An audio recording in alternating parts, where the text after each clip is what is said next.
고요한 밤, 스스로에게 이런 질문을 던져본 적이 있으신가요? 나의 존재 이유는 무엇일까? 이 세상은 과연 어떤 원리로 움직이는 것일까? 오늘 우리는 당신이 단 한 번도 상상해보지 못했을, 어쩌면 조금은 불편하고 충격적일 수 있는 하나의 가설을 이야기해보고자 합니다. 만약 우리가 보고 느끼는 이 세계가 거대한 농장이고 우리 인간은 그 안에서 길러지는 존재라면 어떨까요? 우리가 키우는 닭이나 소를 한번 생각해 보십시오. 그들은 자신이 언젠가 인간의 식량이 되리라는 사실을 전혀 알지 못합니다. 그들에게 주어진 세상은 눈앞의 모이와 풀밭, 그리고 울타리 안의 삶이 전부입니다.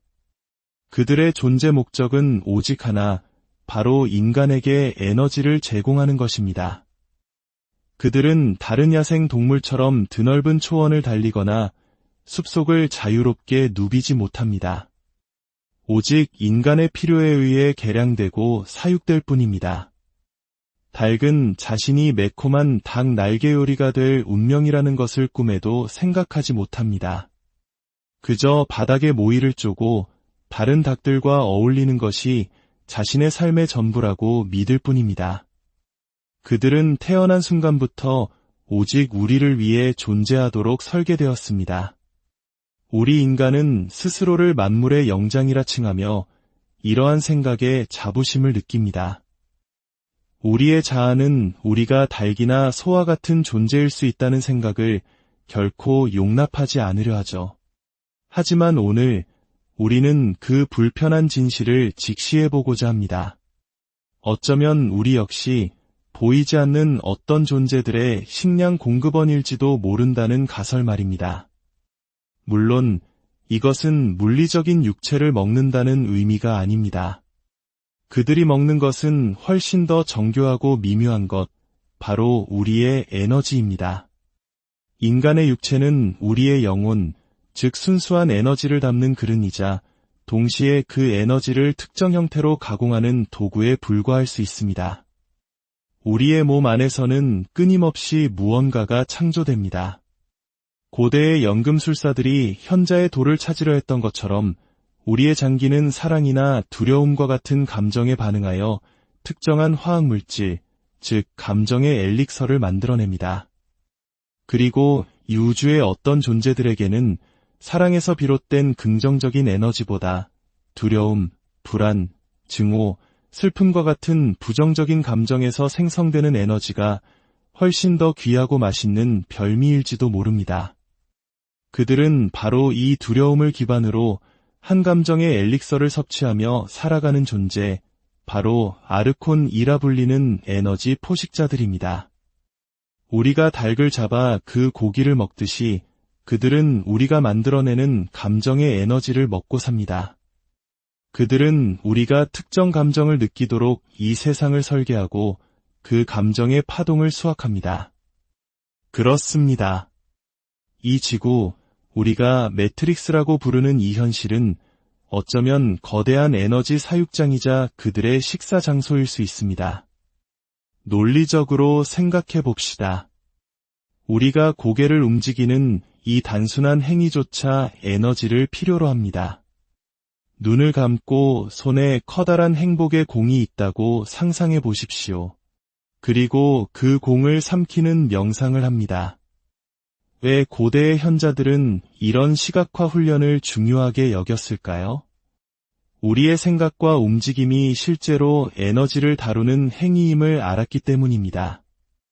방금 우리는 상상을 통해 행복이라는 에너지를 스스로에게 흡수한 것입니다. 반대로 분노, 증오, 고통, 슬픔과 같은 어두운 감정들을 공처럼 뭉쳐서 멀리 밀어내는 상상을 할 수도 있습니다. 그런데 놀라운 것은 바로 그 어두운 에너지 덩어리마저도 기꺼이 먹어치우려는 존재가 있다는 사실입니다. 우주에는 이처럼 다양한 종류의 에너지를 필요로 하는 각기 다른 존재들이 있습니다. 그들은 굶주려 있고 맹렬하게 먹이를 찾아 헤맵니다. 이해를 돕기 위해 고대의 영지주의 신화 속으로 잠시 들어가 보겠습니다. 태초에 순수한 빛으로 이루어진 완전한 근원, 즉 참된 창조주가 있었습니다. 그는 자신의 빛을 나누어 하위의 신적 존재들을 창조했습니다. 그중 가장 낮은 곳에 소피아라고 불리는 지혜의 여신이 있었습니다. 그녀는 완전한 빛에 직접 닿을 수 없었고 신성한 영과의 결합 없이 홀로 자식을 낳는 실수를 저지릅니다. 그렇게 태어난 존재는 불완전하고 오만한 사생아였습니다. 소피아는 자신의 실수를 감추기 위해 글을 시면 속에 던져버렸습니다. 하지만 그 존재는 시면 속에서 스스로를 유일하고 전능한 신이라 믿는 거대한 자아를 키웠고 자신을 숭배할 세상을 창조했습니다. 바로 그가 물질 세계를 만든 창조자 데미우르고스이며 구약 성서의 여호와 또는 야훼와 동일시되기도 합니다. 그가 창조한 세상이 바로 우리가 사는 이곳입니다. 그리고 그는 자신을 숭배하게 할 시스템을 만들었는데 그것이 바로 자연입니다. 우리가 아름답고 경이롭다고 생각하는 자연은 사실 포식자와 피식자의 관계가 영원히 반복되는 거대한 먹이 사슬에 불과합니다. 사자가 얼룩말을 사냥할 때 사냥꾼의 공격성과 먹잇감의 극심한 공포는 특정 종류의 에너지를 발생시키고 데미우르고스는 바로 그 에너지를 흡수하며 자신의 세계를 유지합니다. 이 모든 것을 지켜보던 어머니 소피아는 자신의 실수를 바로잡기 위해 참된 근원의 빛에게 간청하여 신성한 불꽃, 즉 영혼의 일부를 지구의 한 동물에게 심어주었습니다. 그 동물이 바로 인간입니다. 이 신성한 불꽃, 즉 우리의 영혼은 데미우르고스 자신보다 더 오래되고 더 높은 근원에서 왔습니다. 이 때문에 데미우르고스는 자신보다 더 위대한 존재의 흔적을 가진 인간을 질투하는 질투의 신이 된 것입니다. 바로 이때 아르콘이라 불리는 고대의 존재들이 데미우르고스에게 접근합니다. 그들은 이 에너지 수학 시스템을 한 단계 더 발전시킬 방법을 알려주었습니다. 그들은 인간의 영혼이 가진 창조력과 신성을 역이용하는 방법을 알았습니다. 영혼의 본질은 스스로를 탐구하고 성장하여 결국 근원으로 돌아가려는 열망을 가지고 있습니다. 우리 마음 깊은 곳에 있는 집으로 돌아가고 싶다는 막연한 그리움이 바로 그것입니다. 아무리 세속적인 것에 빠져 사는 사람이라도 삶의 의미와 근원에 대한 질문을 완전히 떨쳐버리지는 못합니다. 이것이 바로 신성의 불꽃이 우리를 부르는 소리입니다. 아르콘들은 바로 이 점을 이용합니다.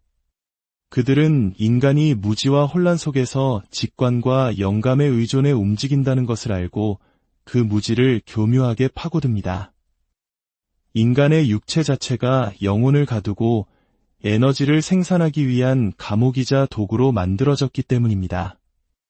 우리의 영혼은 이 감옥 안에서도 끊임없이 창조 활동을 합니다. 음악을 만들고 예술 작품을 그리고 피라미드를 건설하고 새로운 문화를 만들어냅니다. 이 모든 창조 활동은 강력한 에너지를 방출합니다.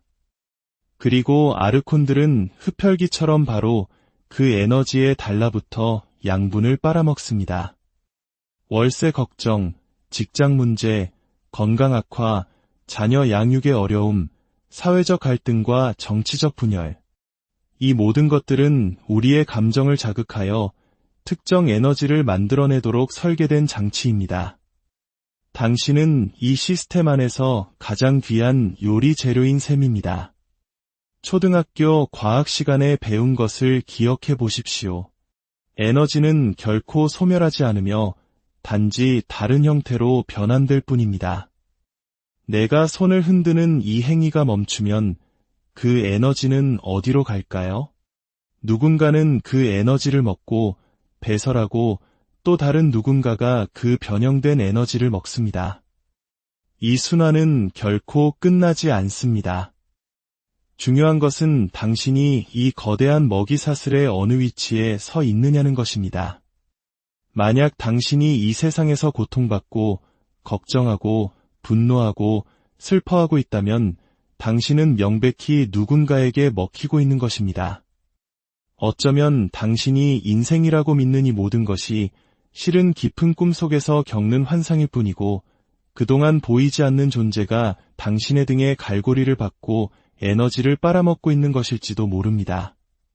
그들은 우리의 마음을 직접 통제할 수는 없습니다. 하지만 특정 행동을 하도록 영감을 불어넣고 상황을 조작할 수는 있습니다. 우리가 무언가를 간절히 기도할 때 우리는 사실 아르콘에게 도움을 요청하는 것과 같습니다. 오, 아르콘이시여. 당신이 제 에너지를 먹고 있기에 제 삶이 이토록 힘든 것을 압니다. 제발 저에게 잠시의 휴식을 허락해 주십시오 라고 말하는 것과 같습니다. 우리가 신이라고 부르며 숭배하는 많은 존재들, 그 신화와 종교들은 사실 우리 자신의 불완전한 의식이 우리의 존재를 설명하기 위해 만들어낸 창조물일 수 있습니다. 그리고 이제 우리는 우리가 만든 그것들을 섬기며 오히려 그들에게 에너지를 바치고 있습니다. 모든 것은 에너지 교환입니다. 본래 재물은 무언가를 바치고 그 대가를 돌려받는 행위였습니다. 하지만 지금 우리는 그저 바치기만 할 뿐 그들이 우리에게 노여워하지 않기만을 바라고 있습니다.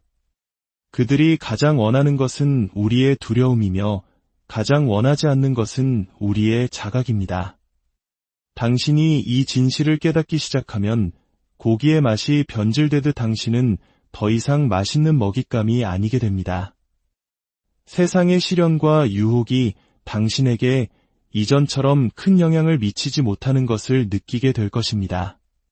그렇다면 어떻게 이 굴레에서 벗어날 수 있을까요?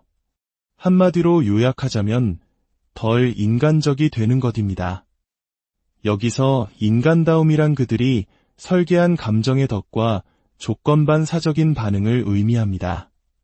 사회적 이슈, 정치적 갈등, 심지어 당신에게 유리해 보이는 상황조차도 감정 에너지를 수확하기 위한 덫일 수 있습니다. 누군가는 세상을 증오함으로써 자신의 의식이 깨어있다고 믿지만 증오 역시 사랑만큼이나 강력한 에너지원입니다.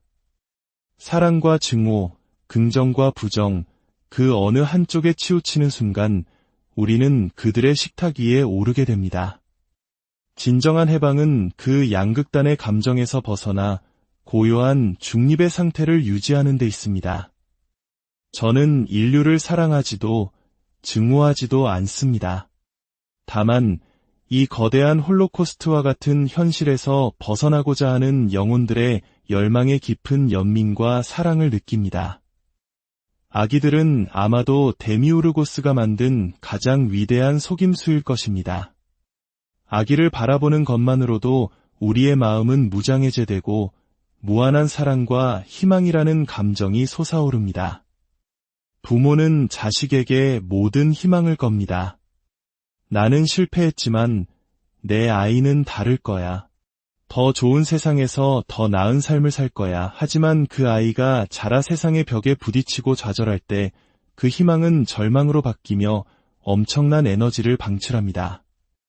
그리고 그 아이는 또다시 자신의 아이에게 새로운 희망을 걸며 이 순환을 반복합니다.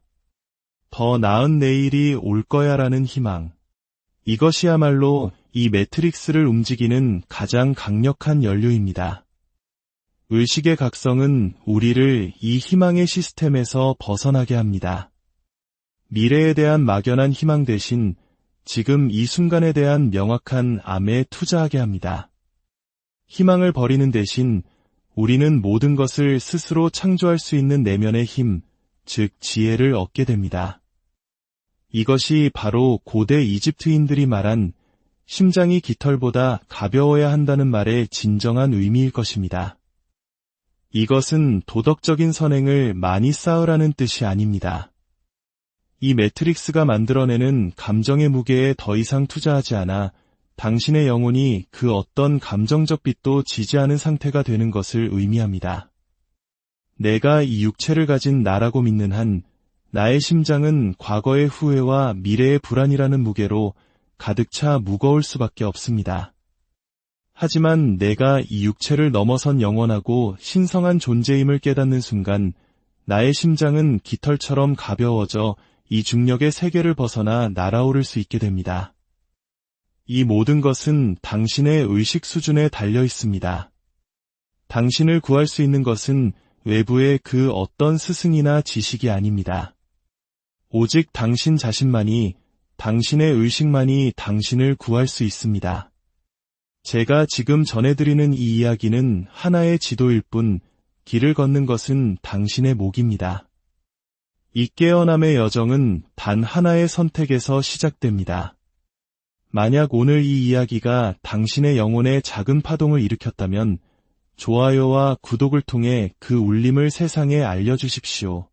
그것은 단순한 클릭이 아니라 어둠 속에 또 하나의 촛불을 밝히는 행위이자 의식의 길을 함께 걷겠다는 당신의 약속입니다. 이 영상을 공유하는 것은 잠든 영혼들을 깨우는 자비로운 행위가 될 것입니다. 당신의 길에 늘 지혜의 빛이 함께하기를, 그리고 당신 내면의 신성이 온전히 피어나기를 기원합니다. 이제 스스로의 주인이 되어 이 거대한 식탁에서 벗어나 진정한 자유를 향해 나아가